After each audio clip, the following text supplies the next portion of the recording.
Hello everyone. आज हम physics के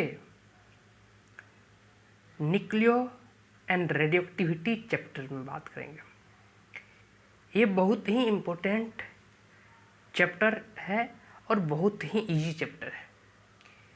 इसमें बच्चा अगर फार्मूला अगर सही पुट करने आ रहा है, सही से मैथमेटिक यूज कर रहा है, तो बच्चा को क्वेश्चन इजी तरीक़ा से बन जाता है। ठीक ना।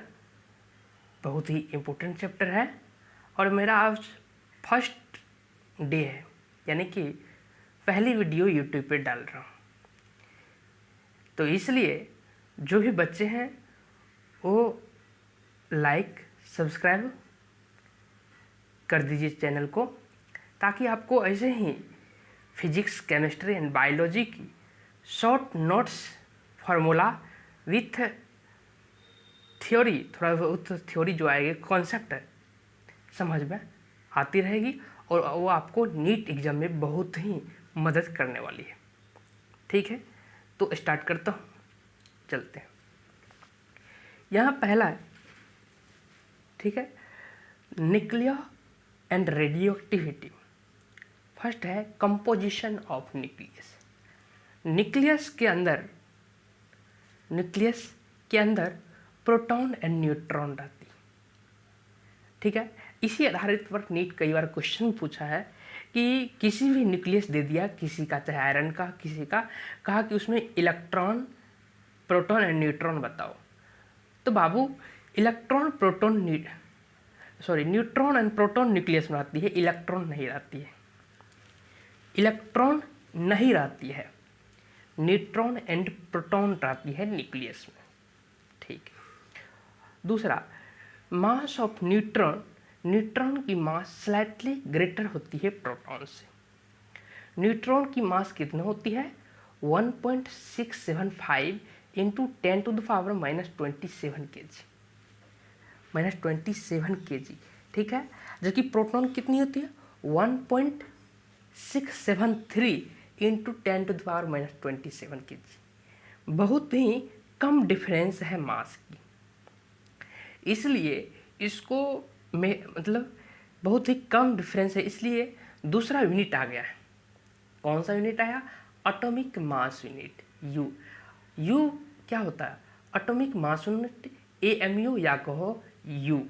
यू बराबर mass of 1 carbon atom by 12, इसलिए यू का मान होता है 1.66 into 10 to the power -27 kg, यानी कि 1U बराबर 931 मेगा इलेक्ट्रॉन वोल्ट पर C²।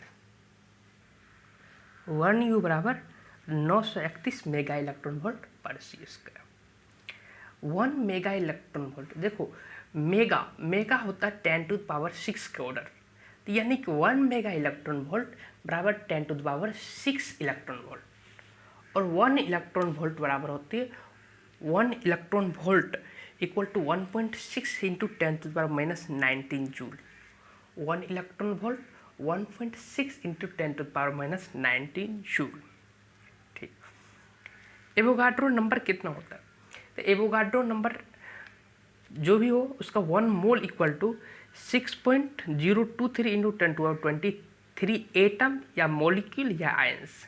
अगर एटॉमिक फॉर्म में हो तो 1 mole equal to 6.023 into 10 to the power 23 atom होगा। अगर कोई मॉलिक्यूल्स है तो मॉलिक्यूल्स के ऑर्डर में, एंड कोई आयंस है तो आयंस के ऑर्डर में। ठीक, अगला कंसेप्ट ये है आइंस्टीन थ्योरी। आइंस्टीन साहब ये कहे थे, आइंस्टीन तो फोटो इलेक्ट्रिक इफेक्ट पर वर्क किए थे, है ना। तो आइंस्टीन साहब जब वर्क किए तो वो कहे थे कि mass is equivalent to energy. Mass किसके बराबर होते हैं? एनर्जी। इसलिए बहुत ही एक शानदार इक्वेशन, मतलब एनर्जी और मास में रखे, E बराबर mc²। सब जानते होंगे, पढ़े तो, E बराबर mc², यानी कि आइंस्टीन साहब कहे थे कि mass is equivalent to energy, E बराबर mc²। ठीक, अब न्यूक्लियस इज रिप्रेजेंटेड, यानी XAZ। तो ए क्या हुई? एक्स ए जेड है तो जेड तो हुई प्रोटॉन की संख्या, जेड बराबर प्रोटॉन, एन बराबर न्यूट्रॉन, ठीक है। तो ए बराबर जेड प्लस एन, ए बराबर जेड प्लस एन। तो ए को कहेंगे मास नंबर या न्यूक्लियॉन्स या एटॉमिक मास, ए बराबर Z plus N. Isotopes, isotopes जिसकी जेड समान है, यानी कि जिसकी प्रोटॉन की संख्या एटॉमिक नंबर समान, तो आइसोटॉप्स। आइसोटॉन्स न्यूट्रॉन की संख्या समान या ए माइनस जेड समान है तो आइसोटॉन्स। आइसोबार्स जिसकी मास समान तो आइसोबार्स, ठीक है।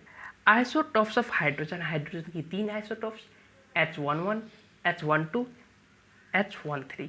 देखो सभी जगह मतलब आइसोटॉप्स ऑफ हाइड्रोजन तो सब में क्या है, प्रोटॉन की संख्या तो 1 है, लेकिन अब बदला क्या, मास नंबर, मास नंबर और न्यूट्रॉन बदल गया।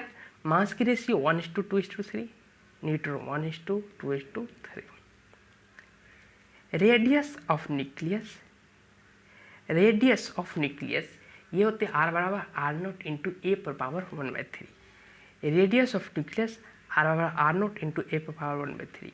ये रेडियस ऑफ एटम नहीं, ये न्यूक्लियस की फॉर्मूला, जहाँ R naught equal to 1.2 fermi, 1 fermi equal to 10⁻15 metre, ठीक है।